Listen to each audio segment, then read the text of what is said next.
All right, well, I'm here with Peter Atkins of the world famous Run Henny Run helmet cam videos. And Peter has the helmet cam right here, so tell us a little bit about the camera, Peter, and just kind of how it all works. I'm not really sure how it works, but it's a 720p HD helmet cam. Has a little SD card here in the back, tiny little thing, takes 16 gig. Wow. That lasts, I think, around 8 hours. Goodness. The battery lasts about 4 hours. Hopefully I never go cross country for that long. And I just put it on, switch her on, she starts to record. Really? So you just slide that little over? Slide that little thing over. Wow. Beep, starts recording. And my hat just has a little side clip here. So that's just like, that's stuck on there with some glue, or? It's double-sided tape in there. Okay. And this can come out. If I take it out, I've got to remember where to put it back in for the right angle. Gotcha. So you just slide it on, and then you're off and running. So it kind of looks like it's pointing down, but when it's on your head, it's actually just kind of perfect, right? It's just perfect with his ears. Okay. I set it up with his ears so you can see the jumps. And that thing is so lightweight. I can't even, how much do you think that weighs? It's 6.4 ounces according to the manufacturer. I mean, you can't even feel it on your head, can you? No. No, and I didn't even notice it. We were just talking with one of your students. You said sometimes you wear it when you're giving lessons too, just to kind of give some video of the lesson? Yeah, I do that, and then I'll download it onto a DVD so they can have a complete copy of their lesson, see what was happening, see what they were doing, and have their lesson again. Cool, cool. Well, what, do you ever watch your own helmet cam video and kind of analyze it, or?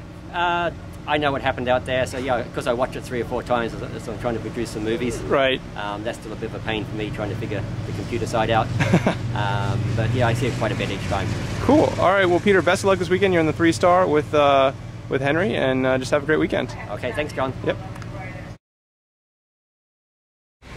I am here with Steph Rhodes Bosch and Port Authority, aka Ollie, who is enjoying a good meal right now, huh, Steph? He's definitely doing what he does best. Everybody always asks me if he gets stressed out and goes off of his feet or anything, but I think he'd have to be on his last legs. Yeah. Well, that's good. Problems with his belly. Because sometimes, I mean, when you're getting them, you know, fit for 4 stars, they can get a little finicky about food, but yeah, he's good. That's not a problem. I mean, at a horse show, he'll leave scraps of hay, whereas at home, there's never a scrap. But yeah, yeah. He never goes off his food. Oh, that's good. How was? Tell us about your dressage test on Thursday. You know, it was pretty good. The few days leading up to it was kind of like dressage, boot camp, marathon, all of the above being yelled at. And it was definitely, you know, a lot better in the test, but I feel like there's a lot left to be put out there. Cool. So for a score of 31.7, still being kind of frustrated with it. Yeah. That's exciting. It's always a good sign. You'd always rather, you know there's some room for improvement than I'd the hate other. to feel like I gave it absolutely everything, and that Right. was all I was ever going to get. Exactly. Well, what do you think of the cross-country course?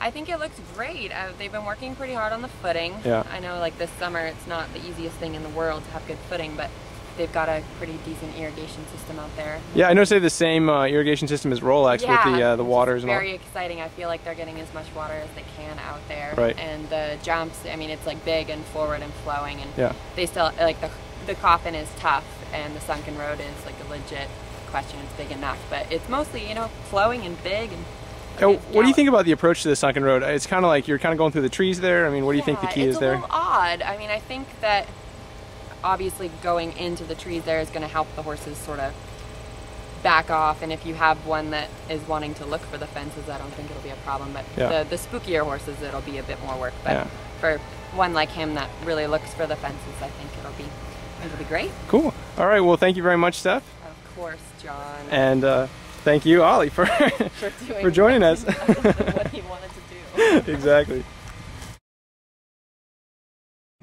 All right, I'm here with a good friend of Eventing Nation, Doug Payne, and he is running order in the 3-star and a training level horse. How were your tests yesterday, Doug? Yeah, running order was absolutely spectacular. As an 8-year-old, this is his 3rd advanced. He was finished up in 7th. That's great. Yeah, he had a 52, which was less than 2 points behind Mandima and just a hair ahead of Ballino Castle. So wow, not a bad place to be for his 3rd advanced to be in. So I'm quite excited, and you know, you figure a couple years down the line, he's going to be pretty spectacular. Yeah. So you just give us a real, 20-second history of kind of where running order comes from, and just he's owned by Paddy Springsteen. He was started off racing in Ireland and made his way to this country and played a.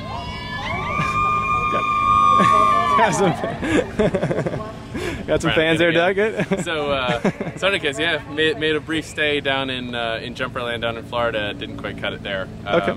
Came up to me 2 years ago, 2.5 years ago, something like that. Cool. And since he was first at the 1-star in Virginia, second at Fair Hill last fall in the 2-star, and this is, like I said, is his third advance. Good. So what's going to be kind of your approach tomorrow? You know, that's a damn good question. Yeah.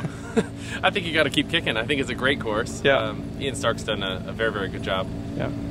But it's going to certainly require a forward ride, and yeah, I mean that's always kind of a hard balance, isn't it, with the younger ones, where you know at the lower levels you can kind of let them coast around a little bit, but at advanced you have to. You've got to get going. But luckily he's absolutely probably the most athletic horse I've ridden. Oh, that's awesome. I'm really excited to see what'll happen in the future. But cool. He's very brave. He's a careful horse, but he should do well. Hopefully, keep your fingers crossed, and we'll see what happens. Definitely cool. So now you usually are showing up at events with 1,400 horses these days. So, but you only came with 2. What's no, we just had 2 here. Had a few that actually a good number that should go either to here or the AECs, and then also go to Plantation. And I really didn't feel like it'd be fair to them to ship them across the country. It's 12 hours here. It'd be probably 14 to AECs. Yeah. So I figured I'd bring the 2 here. Running Arrow do the 3-star here, 3-star at Fair Hill.